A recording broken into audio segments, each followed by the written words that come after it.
Providing kids with the opportunity to participate in shooting sports is the first step to ensuring a future for these time-honored traditions.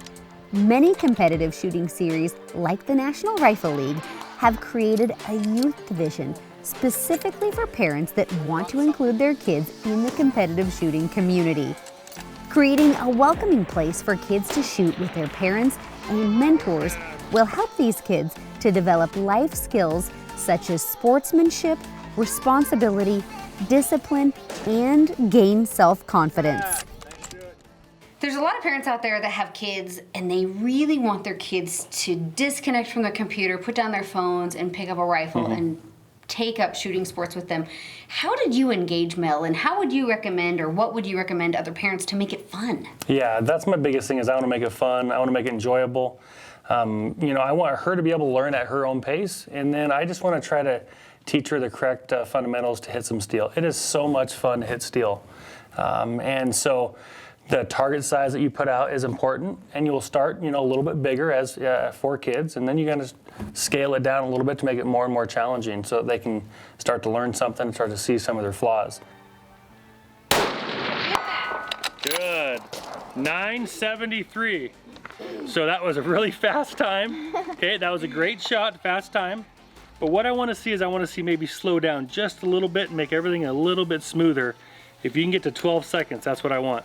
Okay. You're just a speed demon. That's what I'm talking about. Let's do it again.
Walking into this situation, most kids wouldn't have a clue what is expected of them, or what is the process of the day when it comes to shooting. Mel walks in here, she instantly knows how to treat her firearm safely, where to store it. She comes in, she knows exactly what's going on. How did you get from her being a 13-year-old to her being a 13-year-old that walks into the range and knows exactly what's happening? Great question. It's a lot of just repetition. We do it a lot. Obviously, we're at the range a lot. We love to shoot.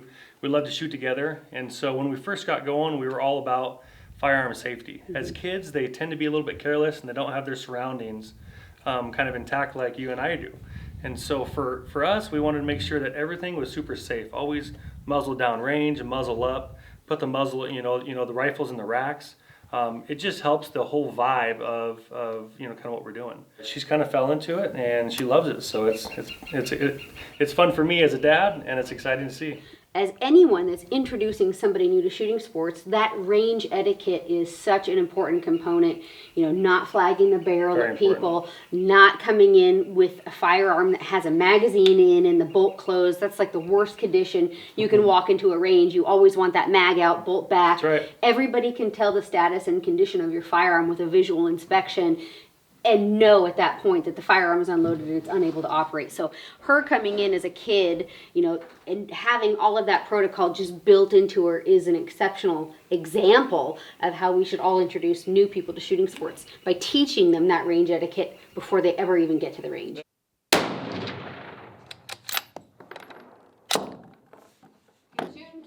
One of the biggest things I think a lot of people are having in the country right now is an apprehension to even go to the range and train because there's such a significant ammo shortage. Yep.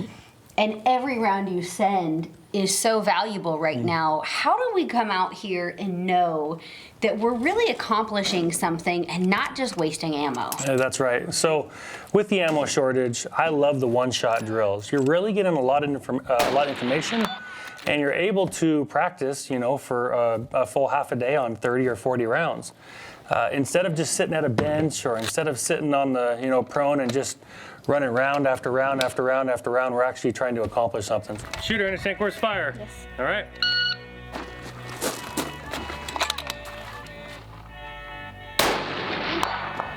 Nice job. 9:18. 9:18. Very, very fast. Okay. Hey, that's what I'm talking about. Shooter, you understand course fire? Yep.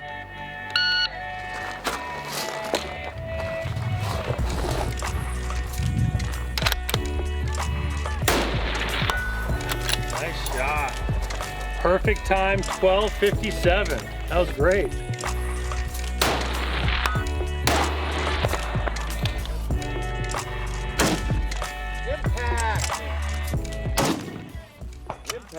So it's really important that people not be afraid to get off the bench, not be afraid to get off their stomach, and really try a lot of unconventional shooting if they want to advance their skill in marksmanship. Yeah, that's right. So all the time we have barrels, shooting over props and tank traps, and out of the back of cars and off side-by-sides. There's a wide variety of things that we're doing. So to really challenge yourself while you're on the range, you're practicing with those one-shot drills is going to pay big dividends. There's a lot of value too, I think, that people can reap from shooting like a training 22, like a Ruger Precision Rimfire, where you can go out, you can practice all these training drills, really inexpensive, and be able to get ammunition. And it's fun for the whole family to shoot a 22. You can come out here and practice everything that you would with your competition rifle or your hunting rifle, but you're doing it with something you can actually afford to shoot as well. You can shoot 4 or 5 times as much ammo for the same price of a centerfire 6 Creedmoor, let's say. And really, the thing I like about 22s is you can do it about anywhere.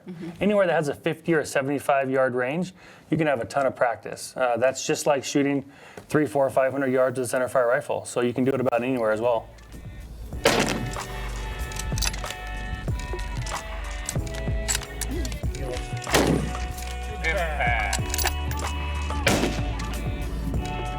Impact! Good job. You and Mel have like a reward system you work off. We do, yeah. So obviously, you know, we shoot a lot together. She shoots her 223 a lot and her 22. So we're gonna have small rewards, good dinners, and you know, daddy-daughter dates, and ice cream after we get done, stuff like that I did as a kid. Dessert at Kristy's house. Dessert at Kristy's house tonight. It's gonna be awesome. So. Yeah, exactly. Yeah, you just make it fun. Have her come into your world, enjoy the experience, and bring her into exactly what you're doing. And I remember when I was a kid growing up hunting with my dad, I didn't care what we did. I just wanted to be part of it. I just wanted to hang out with my dad and do what he was doing. And as a parent, I think it's really easy. Just invite your kids into your world, and you do. You take her out to ribeye dinners once in a while. We do. We do. You guys do it up right and have a good time. We have a good time, that's for sure.